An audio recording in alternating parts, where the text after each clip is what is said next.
Hi hello welcome to Jahasan media. అందమే ఆమెకు శాపంగా మారింది.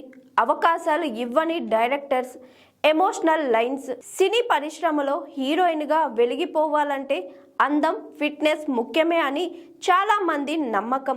నిజానికి సినీ రంగుల ప్రపంచంలో నటిగా ఓ వెలుగు వెలగాలంటే టాలెంట్తో పాటు అదృష్టం కూడా కావాల్సింది ఉంటుంది. కానీ ఇప్పుడు మేము చెప్పబోయే ఓ నటికి మాత్రం అందుకు విరుద్ధంగా ఉంటుంది. అందం అందుకు మించిన టాలెంట్ ఉన్నప్పటికీ ఆమెకు సినిమాల్లో అంతగా అవకాశాలు రాలేదు. ఆమె అందమే ఆమెకు శత్రువుగా మారిందని తెలిస్తే మీరు నిజంగానే ఆశ్చర్యపోతారు.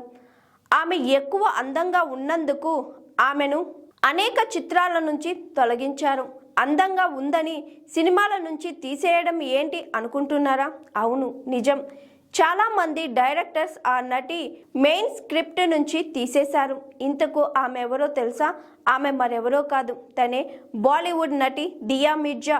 ఈ బ్యూటీ తండ్రి జర్మన్, తల్లి బెంగాలీ. దియా మిర్జా తల్లిదండ్రులు కొన్నాళ్ళకే విడిపోవడంతో తల్లి మరో పెళ్లి చేసుకుంది. అందుకే ఈ అమ్మడు తన తల్లిదండ్రుల ఇంటి పేరును ఉపయోగించుకోలేదు.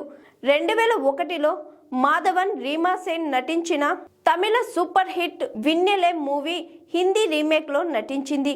ఈ చిత్రాన్ని హిందీలో రెహనా హై తెరీ దిల్ మే తెరకెక్కించగా ఇందులో మాధవన్ సరసన నటించడం ద్వారా హిందీ చిత్ర పరిశ్రమలో హీరోయిన్గా అరంగేట్రం చేసింది. సినిమాలో మాధవన్, దియా మధ్య కెమిస్ట్రీ హిట్ అయింది. మొదటి చిత్రంలో నటి అందం, నటన గురించి మాట్లాడుకున్నారు. అయితే ఈ మూవీ తరువాత ఆఫర్స్ తగ్గిపోయాయి. నటి దియా మిర్జా విపరీతమైన అందం కారణంగా చాలా సినిమాల అవకాశాలు కోల్పోయింది. నటి దియా మిర్జా మంచి కథతో అర్థమైన చిత్రాలపై ఆసక్తిని కనబరిచింది. అయితే ఆ పాత్ర కోసం ఆమె చాలా అందంగా ఉంది. అంత అందమైన అమ్మాయి సినిమాకు సెట్ అవ్వదు అని చిత్ర దర్శకులు ఆమెను తిరస్కరించారు.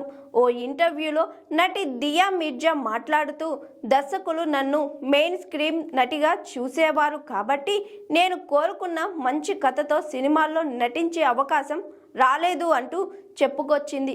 ఆమె విపరీతమైన అందం కారణంగా ఎన్నో మంచి చిత్రాల్లో అవకాశాలు రాకుండా పోయాయని ఆమె చేసిన కామెంట్స్ ఇప్పుడు మరోసారి వైరల్గా మారాయి.